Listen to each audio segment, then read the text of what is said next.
जय हिंद दोस्तों। स्वागत है दोस्तों आपका आपके अपने यूट्यूब चैनल शांतम स्टडी सेंटर में। आज हम दोस्तों आपको बताएंगे क्लास 11 फिजिक्स के दोस्तों चैप्टर फर्स्ट का दोस्तों पार्ट 1 है दोस्तों। ये देखिए फिजिक्स के चैप्टर फर्स्ट का दोस्तों नाम है फिजिकल वर्ल्ड, यानी कि क्या है दोस्तों, भौतिक जगत। ठीक है, भौतिक जगत नाम है दोस्तों। तो दोस्तों इस वीडियो में हम यह समझेंगे कि आखिर दोस्तों भौतिक होता क्या है, भौतिक की उत्पत्ति हुई कहाँ से, भौतिक किस भाषा से लिया गया है, आखिर भौतिक का मतलब क्या होता है, साइंस क्या होता है, साइंस का उद्भव कहाँ से हुआ, साइंस आखिर पैदा कहाँ से हुआ, साइंस के बारे में हम कैसे कैसे समझते हैं, आखिर हमारे जो ये डेली वातावरण में जो होता है क्या साइंस पर आधारित है, ये सभी क्या है दोस्तों, इन सभी के बारे में हम अच्छे से समझेंगे। चलिए दोस्तों वीडियो को शुरू करते हैं। देखिए दोस्तों हमारा जो क्लास 11 दोस्तों उसके फर्स्ट चैप्टर का नाम है भौतिक जगत फिजिकल वर्ल्ड, जिसको हम इंग्लिश में कहते हैं। ठीक है दोस्तों, देखिए तो आखिर भौतिक जगत को समझते हैं दोस्तों, फिर पहले समझते हैं दोस्तों आखिर भौतिक जगत को समझने से पहले समझते हैं भौतिक क्या होता है। ठीक है, तो भौतिक को दोस्तों हम इंग्लिश में देखिए दोस्तों सब लोग कहते हैं भौतिक, लेकिन भौतिक नहीं होता दोस्तों, भौतिकी होता है। भौतिकी, भौतिक नहीं होता दोस्तों, भौतिकी होता है। क्या होता है? भौतिकी होता है। ठीक है, फिजिक्स को क्या कहते हैं? भौतिकी कहते हैं, भौतिक नहीं कहते हैं, भौतिकी। ठीक है ना, हम उम्मीद करते हैं दोस्तों आपको ये समझ में आ गया होगा। आगे देखते हैं। देखिए दोस्तों भौतिक विज्ञान क्या होता है इसको समझते हैं। तो विज्ञान की वह शाखा जिसके अंतर्गत प्रकृति एवं प्राकृतिक घटनाओं का अध्ययन किया जाता है उसे भौतिक विज्ञान कहते हैं। यानी दोस्तों भौतिक विज्ञान किसे कहते हैं? विज्ञान की वह शाखा। यानी दोस्तों इसको समझते हैं विज्ञान की वह शाखा। देखिए दोस्तों विज्ञान की बहुत सारी शाखाएँ होती हैं।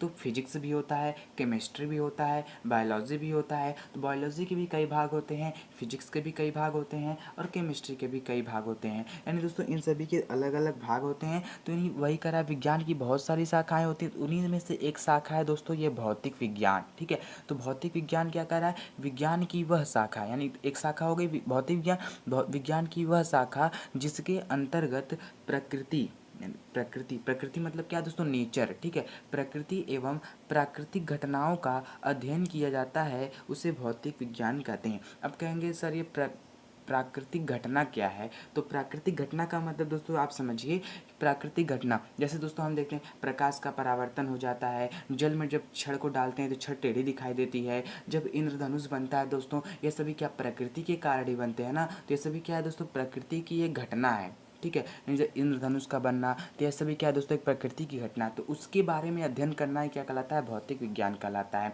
यदि दोस्तों आपके एग्जाम में पूछ दे भौतिक विज्ञान किसे कहते हैं, सीधे लिख देंगे विज्ञान की वह शाखा जिसके अंतर्गत प्रकृति एवं प्राकृतिक घटनाओं का अध्ययन किया जाता है उसे भौतिक विज्ञान कहते हैं। अब दोस्तों हम इसके आगे देखते हैं। दोस्तों भौतिक विज्ञान का जनक कौन है? तो भौतिक विज्ञान का जनक दोस्तों न्यूटन है। भौतिक विज्ञान के जनक कौन है दोस्तों? न्यूटन है। और अगर दोस्तों कहे आधुनिक भौतिक विज्ञान के जनक कौन है, तो गैलीलियो और आइंस्टीन है। ठीक है दोस्तों, अब आगे देखते हैं। अब दोस्तों परिचय देखते हैं कि आखिर विज्ञान क्या होता है। ठीक है, हमने भौतिक विज्ञान को समझ लिया कि भौतिक विज्ञान की परिभाषा को हमने अच्छे तरीके से जान लिया, पर दोस्तों हम समझते हैं कि आखिर ये भौतिक विज्ञान तो जान लिया, लेकिन जो इसके बगल में विज्ञान जुड़ा है आखिर विज्ञान होता क्या है उसके बारे में समझते हैं। दोस्तों देखिए परिचय, अंग्रेजी भाषा के साइंस का उद्भव, अंग्रेजी भाषा के साइंस का उद्भव लैटिन भाषा के शब्द सेंटिया से हुआ है जिसका अर्थ है जानना। यानी दोस्तों जो अंग्रेजी भाषा में जो हम साइंस, विज्ञान को हम अंग्रेजी भाषा में क्या कहते हैं? साइंस कहते हैं। तो साइंस का उद्भव दोस्तों कहाँ से हुआ है? साइंस दोस्तों लैटिन भाषा के सेंटिया शब्द से लिया गया। दोस्तों कहाँ से लिया गया है? लैटिन भाषा के सेंटिया शब्द से लिया गया है, जिसका अर्थ क्या होता है दोस्तों? जानना। यानी जिसका अर्थ क्या होता है दोस्तों? जानना होता है। ठीक है, यानी साइंस का अर्थ क्या निकलता है? जानना। और साइंस कहाँ से लिया गया है? लैटिन भाषा के सेंटिया शब्द से लिया गया है। ठीक है, अब देखते हैं जो दोस्तों हम साइंस को हिंदी में, यानी साइंस का अर्थ क्या निकलता है दोस्तों? साइंस का मतलब होता है विज्ञान। ठीक है, तो दोस्तों जो हम विज्ञान कहते हैं, देखिए संस्कृत भाषा के शब्द विज्ञान तथा अरबी भाषा इल्म है। यानी दोस्तों इसके कहने का मतलब समझिए, संस्कृत भाषा के शब्द विज्ञान, यानी जो विज्ञान है दोस्तों उससे संस्कृत भाषा के नाम दिया गया है। ठीक है, यानी जो हम सब कहते हैं विज्ञान, तो विज्ञान दोस्तों कहाँ से लिया गया? संस्कृत भाषा से लिया गया है। ठीक है, यानी कि संस्कृत भाषा विज्ञान की कौन सा भाषा है? संस्कृत भाषा है। ठीक है। और विज्ञान को हम अरबी भाषा में क्या कहते हैं, तो विज्ञान को दोस्तों हम अरबी भाषा में इल्म कहते हैं। क्या कहते हैं दोस्तों, विज्ञान को हम अरबी भाषा में इल्म कहते हैं। दोस्तों देखिए, विज्ञान का मतलब भी होता है जानना और इल्म का मतलब भी होता है जानना, साइंस का मतलब भी होता है जानना। ठीक है, अब देखते हैं दोस्तों विज्ञान का शाब्दिक अर्थ क्या निकलता है, यानी विज्ञान का एकदम शाब्दिक अर्थ क्या निकलता है। तो विज्ञान का जब संधि विच्छेद करेंगे दोस्तों, वी प्लस ज्ञान यानी विशिष्ट ज्ञान, यानी दोस्तों विज्ञान का शाब्दिक अर्थ क्या निकल रहा है, वी प्लस ज्ञान बराबर विशिष्ट ज्ञान। ठीक है दोस्तों, अब इसके हम आगे देखते हैं।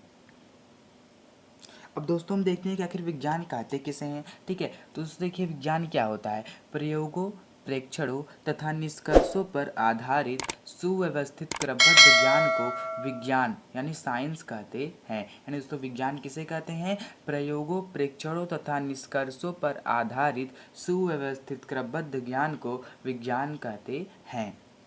ठीक है, अब दोस्तों देखिए इसके कहने का मतलब समझिए क्या कह रहा है। ठीक है, प्रयोगों यानी कि पहले प्रयोग करना, प्रेक्षणों यानी कि फिर प्रेक्षण करना, निष्कर्ष यानी दोस्तों प्रयोग, जब जैसे विज्ञान लोग जो होते हैं, साइंटिस्ट लोग जो होते हैं दोस्तों, तो पहले किसी भी चीज़ को देखते हैं तो पहले उसका प्रयोग करते हैं। जब प्रयोग करने के बाद दोस्तों उसका जो कोई प्रेक्षण यानी उसका जो गुण निकालते हैं, यानी उसका कॉन्टेक्ट क्या निकलता है वो निकालते हैं। पर पहले जो साइंटिस्ट लोग होते हैं क्या करते हैं, किसी भी चीज़ को जब खोजते हैं तो पहले उस पर प्रयोग करते हैं, उसके बाद उसको प्रेक्षण करते हैं। प्रेक्षण करने के बाद दोस्तों जो उसका निष्कर्ष निकलता है अंत में, तो उस निष्कर्षों पर दोस्तों आधारित उसको सुव्यवस्थित क्रमबद्ध में रख देते हैं। उसी ज्ञान को दोस्तों विज्ञान कहते हैं। यानी जो भी वैज्ञानिक लोग होते हैं दोस्तों, वह क्या कहते हैं, पहले किसी भी चीज़ के बारे में सोचते हैं, उसके बाद उस पर रिसर्च करते हैं, तो पहले उस पर प्रयोग करेंगे, प्रयोग करने के बाद प्रेक्षण करेंगे, उसके बाद जो निष्कर्ष निकलेगा अंत में, जो सिद्धांत उनका निकलेगा, उसी सिद्धांत पर आधारित सुव्यवस्थित क्रमबद्ध ज्ञान को क्या कर देते हैं दोस्तों, विज्ञान कर देते हैं। तो वो किसी चीज़ की खोज कर लेते हैं। ठीक है, अब हम इसके आगे देखते हैं। अच्छा दोस्तों, हम समझते हैं कि भौतिक विज्ञान क्या होता है। ठीक है, भौतिक विज्ञान आखिर कहाँ से उत्पत्ति हुई, किस भाषा से लिया गया है, इसको समझते हैं। तो भौतिक विज्ञान जो है दोस्तों, ग्रीक भाषा के फ्यूसिस शब्द से लिया गया है। भौतिक विज्ञान कहाँ से लिया दोस्तों, ग्रीक भाषा, किस भाषा से, ग्रीक भाषा के फ्यूसिस शब्द से लिया गया है। इसका अर्थ होता है नेचर, यानी क्या होता है दोस्तों इसका अर्थ प्रकृति होता है। ठीक है, यानी भौतिक विज्ञान किस भाषा से लिया गया, भौतिक विज्ञान ग्रीक भाषा के फ्यूसिस शब्द से लिया गया है, जिसका अर्थ होता है प्रकृति। ठीक है, अब हम इसके आगे देखते हैं। दोस्तों देखते हैं आगे क्या कह रहा है, विभिन्न प्राकृतिक घटनाओं के क्रमबद्ध ज्ञान के लिए हमें वैज्ञानिक विधि अपनाने की आवश्यकता पड़ती है। यानी दोस्तों ये सभी आपके एनसीईआरटी बुक में लिखा हुआ है दोस्तों, आपके जो फर्स्ट चैप्टर उसी एनसीईआरटी बुक में ये सब कुछ समझाया गया है। ठीक है दोस्तों, उसी को मैं आप यहाँ पे एक्सप्लेन किया हूँ।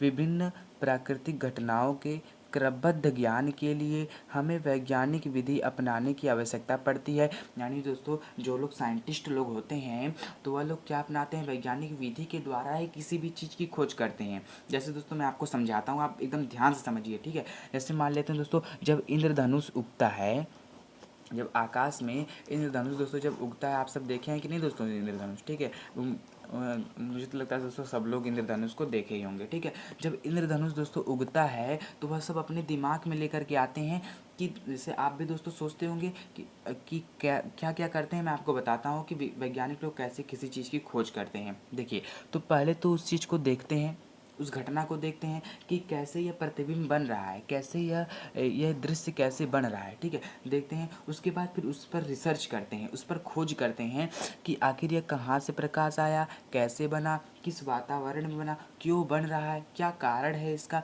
इन सभी के बारे में समझते हैं। तो दोस्तों इनके 6 नियम होते हैं। ठीक है, 6 नियम, यदि ये इन चीज़ पर रिसर्च करते हैं तो ये 6 नियम को दोहराते हैं। ठीक है, 6 नियम। तो इस पहला नियम दोस्तों जो होता है व्यवस्थित प्रेक्षण होता है। तो पहले क्या करते हैं, इन चीज़ पर क्या कहते हैं, पहले दोस्तों इसका प्रेक्षण करते हैं। प्रेक्षण करने के बाद उसकी परिकल्पना यानी उस चीज़ की व्याख्या करते हैं। व्याख्या करने के बाद यह क्या करते हैं दोस्तों, पहले तो व्यवस्थित प्रेक्षण किए, फिर उसके बाद उस चीज़ की परिकल्पना किए, परिकल्पना के बाद देखो मैंने आपको 2 चीज़ के बारे में बता दिया, पहला इसके 6 नियम है। पहला नियम क्या है? व्यवस्थित प्रेक्षण। दूसरा क्या बताया? परिकल्पना। फिर तीसरा क्या है दोस्तों? नियंत्रित प्रयोग। फिर चौथा क्या है? नियंत्रित प्रयोग करने के बाद उसका गुणात्मक तथा मात्रात्मक विवेचना करते हैं। फिर उसके बाद जो पांचवा आता है गणितीय प्रतिरूपण आता है। फिर जो छठवां दोस्तों आता है सिद्धांतों का सत्यापन करते हैं, यानी जो सिद्धांत है उसको वैज्ञानिकों के साथ दिखाते हैं। ठीक है, जब सिद्धांतों का सत्यापन हो जाता है तो उसके बाद वो अपनी खोज कर लेते हैं। ठीक है। अच्छा दोस्तों, क्या आप जानते हैं कि वैज्ञानिक लोग कैसे कैसे खोज करते हैं? जिस चीज़ की खोज करते हैं क्या सीधे उनका सिद्धांत सही कर दिया जाता है? तो अच्छा दोस्तों, ये लोग जो खोज करते हैं तो इनका सिद्धांत कैसे कैसे क्या होता है कि किस कारण, यानी कितने लोगों का समूह बैठता है, कैसे कैसे इनके बारे में चर्चा होती है दोस्तों, मैं आपको उसके बारे में एकदम अच्छे से समझा देता हूँ। ठीक है, देखिए जैसे मान लेते हैं यह कोई साइंटिस्ट है। साइंटिस्ट दोस्तों, वैज्ञानिक जब किसी चीज़ को देख लिया और उस पर जिस पर कोई खोज नहीं हुआ है तो वह उस पर खोज करने लगा, रिसर्च किया। रिसर्च करने के बाद जो मैं आपको 6 नियम बताया हूँ, 6 कंडीशन बताया हूँ, उस 6 कंडीशन को वह कर लिया। करने के बाद उसकी दोस्तों वैज्ञानिक लोगों की एक मीटिंग होती है जहाँ पे बहुत सारे प्रोफेसर लोग आते हैं। वहाँ पर जैसे यहाँ पे प्रोफेसर, यहाँ मतलब कि एक मीटिंग होती है। मीटिंग में क्या होते हैं, सभी लोग ग्रुप बना करके बैठे रहते हैं। जब सभी लोग दोस्तों एक ग्रुप बना करके मीटिंग में बैठे रहते हैं, जब मीटिंग में सभी बैठते हैं तो जो खोज जो अपना सिद्धांत दिखाता है, जो छठवां मैंने क्या बताया, सिद्धांतों का सत्यापन। जब ये दोस्तों यहाँ पर आकर के अपने सिद्धांतों को सत्यापित करते हैं, दिखाते हैं, तो दोस्तों देखिए क्या होता है। यदि इनका सिद्धांत सही हो जाता है, यदि यदि अपने सिद्धांत को दिखाते हैं और सभी वैज्ञानिक इनके सिद्धांत को सही मान लेते हैं, तब क्या कहता है दोस्तों, इनका सिद्धांत सही निकल जाता है। अगर इनका सिद्धांत गलत निकल जाता है तो इनके सिद्धांत को लोग गलत कर देते हैं। ठीक है।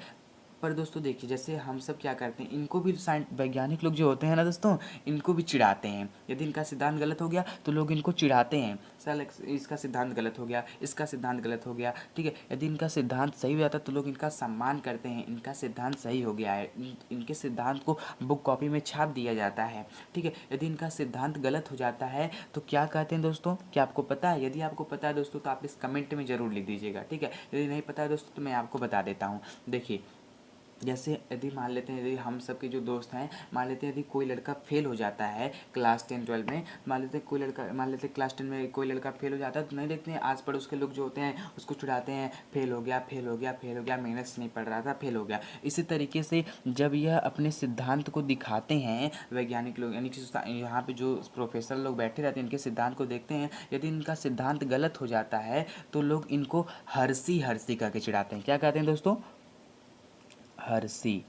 यदि इनका सिद्धांत गलत हो जाता है तो वैज्ञानिक लोग इनको किस नाम से चिढ़ाते हैं? हर्षी हर्षी हर्षी। ठीक है। यहाँ पे जितने लोग बैठे रहते हैं सभी लोग इनको किस नाम से चिढ़ाते हैं? हर्षी हर्षी हर्षी। यदि इनका सिद्धांत क्या हो जाए, गलत हो जाए, तो इनको हर्षी हर्षी करके चिढ़ाया जाता है। यदि इनका सिद्धांत सही हो जाता है, यदि इनका सिद्धांत का जो सत्यापन है दोस्तों, यदि इनका करेक्ट हो जाता है, सही हो जाता है, तो इनको किस नाम से चिढ़ाते हैं? डोगमा।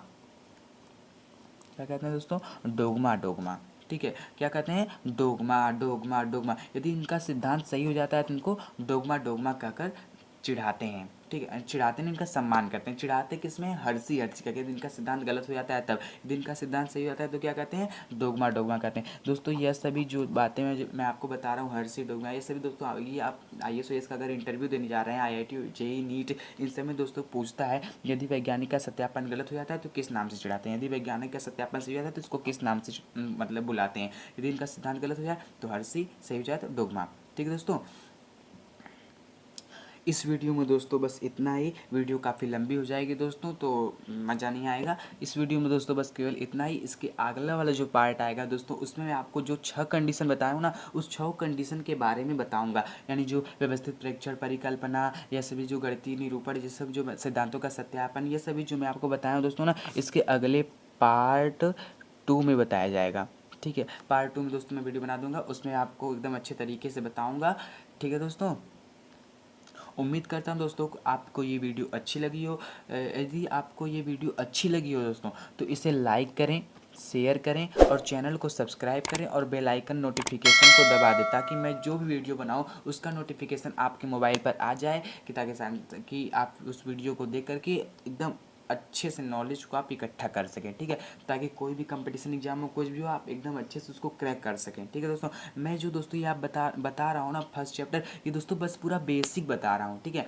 ये नहीं कि अभी आगे बताने लगे थ्योरी सब कुछ बताने लगूँ, कुछ समझाए ना कुछ ना दोस्तों। मैं आपको पूरा बेसिक बता जो कि आपके IIT हुआ, JEE हुआ, नीट हुआ, इन सब के प्रिपरेशन में भी ये सभी नोट्स काम दे, ठीक है दोस्तों। आप इसको दोस्तों एक फेयर कॉपी लीजिएगा, नोट्स बनाइएगा और अच्छे से एकदम याद कर लीजिए दोस्तों। ये सब बहुत वेरी वेरी मोस्ट इंपॉर्टेंट है। ये सब दोस्तों जो जैसे कि कोई जो बहुत ज़्यादा जानकारी वाले होते हैं तो सभी आपसे क्वेश्चन पूछ सकते हैं, ठीक है, ताकि आप थोड़ा सा भी हड़बड़ाए ना आप तुरंत उस क्वेश्चन का आंसर बता दें, ठीक है दोस्तों। चलिए दोस्तों इस वीडियो को इतने तक ही छोड़ देते हैं, अब इसके अगले वाले पार्ट में दोस्तों हम मिलेंगे, ठीक है दोस्तों। जय हिंद दोस्तों।